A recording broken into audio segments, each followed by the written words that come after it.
올해 마지막 날인 오늘 민주당 이재명 대선 후보는 코로나19 전담병원을 방문하고 공공의료 확충을 위한 정책 공약을 발표했습니다.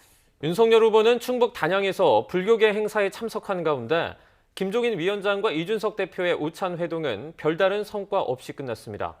국회 취재기자 연결하겠습니다. 김태민 기자. 네, 국회입니다. 이재명 후보 오늘은 방역 현장을 찾았다고요? 네, 이재명 후보는 오늘 오전 경기도 고양에 있는 코로나19 거점 전담병원을 찾았습니다.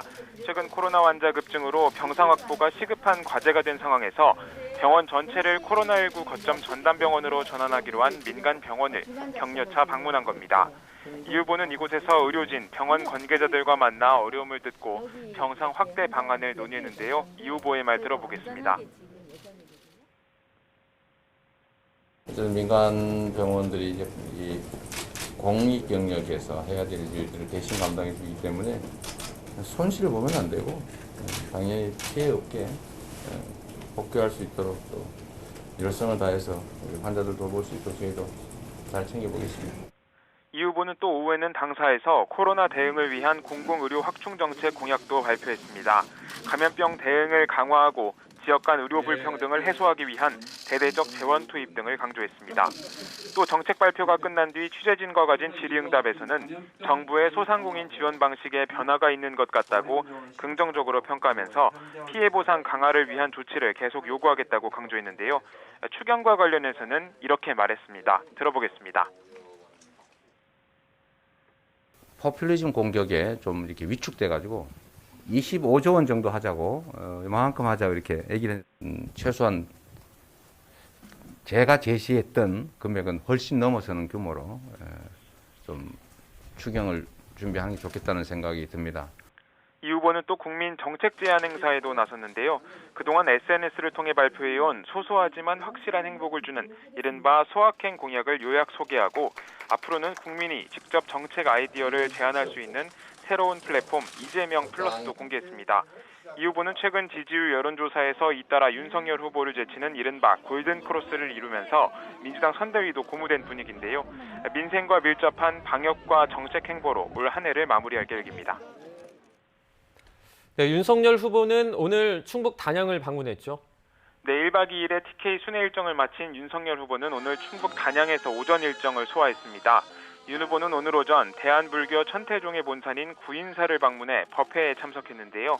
행사를 마친 뒤에는 기자들과 만나 현안에 관한 질의응답을 가졌습니다. 윤 후보는 특별 사면된 박근혜 전 대통령과의 관계를 어떻게 풀어갈지에 대한 질문에 이렇게 답했습니다. 윤 후보의 말 들어보겠습니다. 저는 지금 정치인입니다.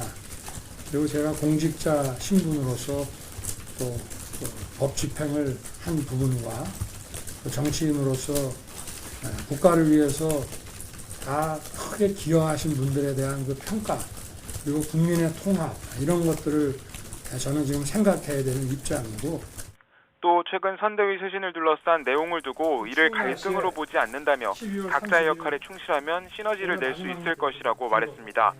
이런 가운데 국민의힘 김종인 총괄 선대위원장과 이준석 대표는 오찬 회동을 가졌습니다. 국민의힘 선대위는 이 대표의 선대위원장직 사의 표명 이후 내용을 겪으면서 이딴 논란에 적절히 대응하지 못했다는 비판을 받고 있습니다. 최근 여론조사에서도 윤 후보의 지지율이 뚜렷한 내림세를 보이면서 빨간불이 켜진 상황이지만 이 대표는 선대위 쇄신을 요구하며 복귀 의사가 없다는 뜻을 거듭 내비치고 있습니다. 이에 따라 오늘 오찬회동에서 김 위원장이 이 대표의 선대위 복귀를 설득해 당내 갈등을 수습하고 새롭게 전열을 정비할 계기를 마련할지 주목됐는데요. 1시간 반 정도 이어진 오찬회동은 이 대표의 선대위 전격 복귀 같은 뚜렷한 성과 없이 종료됐습니다. 김 위원장의 말 들어보겠습니다. 이준석 대표는 당 대표로서의 이 선거에 대한 역할을 다 할 거예요. 그런 거에 대해서 너무 염려 안 하셔도 돼요. 이준석 대표는 당 대표니까 당 대표로서 대선을 갖다가 승리로 이끌어야 할 책무가 있잖아요. 그 역할을 다 할 거예요. 이준석 대표 역시 취재진과 만나 김 위원장과 상황을 공유하는 정도였다며 특기할 만한 입장 변화는 없다고 말했는데요. 선대위 쇄신 요구에 대해서도 선대위 변화를 포함해 이길 수 있는 방향으로 이야기를 하고 있는 것이라며 복귀의 전제 조건은 아니라는 입장을 덧붙였습니다. 이 밖에 윤석열 후보와의 만남도 아직은 검토하지 않고 있다고 해 선대위 갈등 봉합을 보여주는 가시적 성과는 아직 확인되지 않고 있습니다. 예, 국회 상황도 알아보겠습니다. 오늘 오전에 본회의가 열렸는데 어떤 법안들이 처리됐습니까? 네, 국회는 오늘 오전 올해 마지막 본회의를 열고 민생 법안과 정치개혁 법안들을 처리했습니다. 특히 만 25세로 규정된 국회의원, 지자체장 피선거권 연령 기준을 만 18세로 낮추는 공직선거법 개정안이 통과되면서 당장 내년 3월 열리는 국회의원 재보궐선거부터는 고3 학생도 선거에 출마할 수 있는 길이 열렸습니다. 이와 함께 올해 말까지 예정됐던 언론 미디어 제도 개선 특위의 활동 기한도 내년 5월까지로 연장됐습니다. 이런 가운데 야당은 본회의에 앞서 가진 의원총회에서 어제 법사위에서 충돌했던 공수처 통신조회 논란에 대한 규탄 발언을 이어갔는데요. 김기현 원내대표는 김진우 공수처장을 겨냥해 사퇴를 하고 감옥에 가야 한다며 거친 발언을 쏟아냈습니다. 반면 여당은 공수처의 통신조회는 사찰이 아닌 정당한 활동이란 점이 분명해졌다며 윤석열 검찰의 통신조회 기록을 거론하며 윤로남불이라고 비판했습니다. 다만 국민이 자신도 모르게 수사기관에 통신자료가 제공된 부분에 대해서는 제도적 개선에 나설 뜻을 내비치기도 했습니다. 지금까지 국회에서 YTN 김태민입니다.